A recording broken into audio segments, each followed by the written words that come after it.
Dear friends, তোমরা noun কাকে বলে জানো? যে পার্ট অফ স্পিচ দ্বারা কোনো কিছুর নাম বোঝায় তাকে আমরা বলি নাউন। এবং সেই নাউন কত প্রকারের এটাও তোমরা সবাই জানো।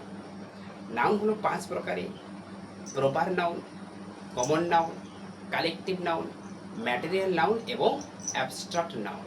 এটা তোমরা সবাই জানো।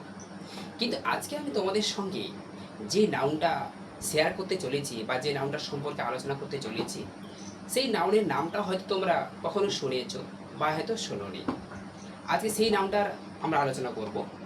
সেই নাউনটার নাম হলো এজেন্ট নাউন। এজেন্ট নাউন কাকে বলা হয়? What is agent noun? না, যে নাউন দ্বারা কাজ সম্পন্নকারী ব্যক্তি বা বস্তুকে বোঝায়। যে নাউন দ্বারা কাজ সম্পন্নকারী ব্যক্তি বা বস্তুকে বোঝায় তাকে বলা হয় এজেন্ট নাউন। ওকে, এই এজেন্ট নাউনটাকে বুঝতে গেলে আমাদেরকে একটা চেনার উপায় জানতে হবে। সেটা কি? না, এই নাউনটাকে আমরা এইভাবেই চিনব: মূল ভার এবং সে মূল ভার্বের সঙ্গে শেষে ইয়ার অথবা ওয়ার অথবা আইএসটি, এই তিনটি সাপেক্ষ যোগ করে এই এজেন্ট নাউনটাকে তৈরি করা হয়। তাহলে আমরা কি জানলাম?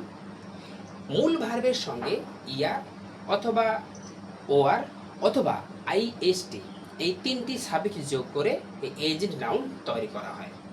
যেমন টিচার, টিচ মানে পড়ানো, এবং টিচ একটা মূল ভার, এবং সেই টিচ ভার্বের সঙ্গে ইয়ার সাফিক্স যোগ করে তৈরি হয় টিচার।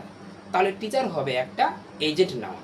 ঠিক তেমন করে অ্যাক্টর, অ্যাক্ট মানে অভিনয় করা, এবং সেই অ্যাক্টের সঙ্গে ওয়ার, এই সাফিক্সটা যোগ হয়ে তৈরি হয়েছে অ্যাক্টর মানে অভিনেতা।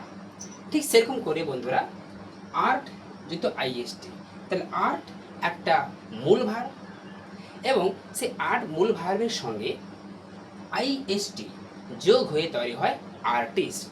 তাহলে আর্টিস্ট, অ্যাক্টর এবং টিচার, এইরকম ভার্বগুলোকে আমরা, এই যে সমস্ত নাউনগুলো, এই সমস্ত নাউনগুলোকে আমরা বলবো এজেন্ট নাউন। বুঝতে পেরেছ? আশা করি ভালো লেগেছে। যদি ভালো লাগে তাহলে লাইক এবং